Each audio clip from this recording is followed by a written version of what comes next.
Hey guys, this video is about mobility training. So we as runners, we move more, we run more, we take more steps per day. And first of all, we all are recreational runners, most of us actually. So we come from different backgrounds, from different lifestyles, from like working mothers, housewives, people working on a desk job for from 9 to 6 or maybe night shifts also. So most of the time we are in front of a laptop or iPhone, iPad, or just sitting down on behind the steering wheel for hours and stuck in traffic. So our body adapts to what we do throughout our lives. It's not just running. And people who are sedentary, who don't run, who don't work out, they also have tight and stiff joints. But for us as runners, we tend to do much more than our abilities quite faster. So too much, too soon, too fast. We are prime targets for injuries because it's a high impact activity and we don't train ourselves ample enough to sign up with the next race. I will give you an insight how to mobilize the joints which are designed for mobility. So four things you need to understand: that your ankles, your hip, your thoracic spine, and your shoulder joint, these are all mobile joints. You need to do some ankle mobility, you need to do some hip mobility, you need to do some thoracic spine mobility on regular basis, and you need to move your shoulder in different directions. For these mobile joints, God has placed all stable joints just beneath them.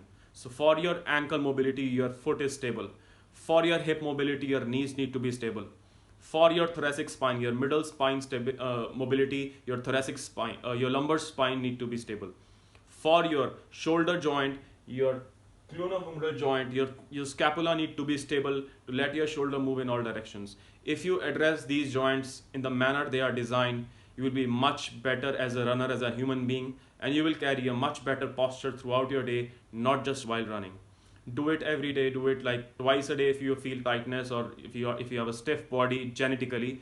That's also a big question mark. If you are genetically tight, genetically stiff in your muscles and ligaments, you need to do more of mobility and more of stretching exercises, more of myofascial rolling than regular runners. People can get away with running miles without doing any stretching exercises just because of their genes. They are designed to be flexible, they are designed to recover faster.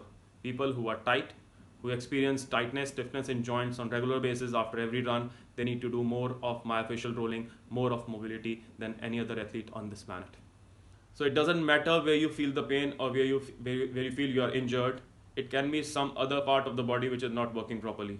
So you need to address these issues. Try to mobilize your ankles, your hip, your thoracic spine, your GH joint, the shoulder joint properly before runs. And if you are experiencing pains and aches, you need to do it at least twice a day. If you sit for more than 30 minutes, your body goes back to its comfort zone. The tight muscles will become tight again, and you need to stretch and move on regular basis to keep them supple and make them move better during the run. So the key point is the stable joints should act as stable, the mobile joints should act as mobile. So if these two things are not happening properly, you are susceptible for an injury. And this can take a few months or maybe a few years, and they come back quite often. So try to prevent the injuries, do the stability mobility work at least once a day, if not at least 5 times a week. As a runner, it's your duty to keep your body in good shape to run more miles every day.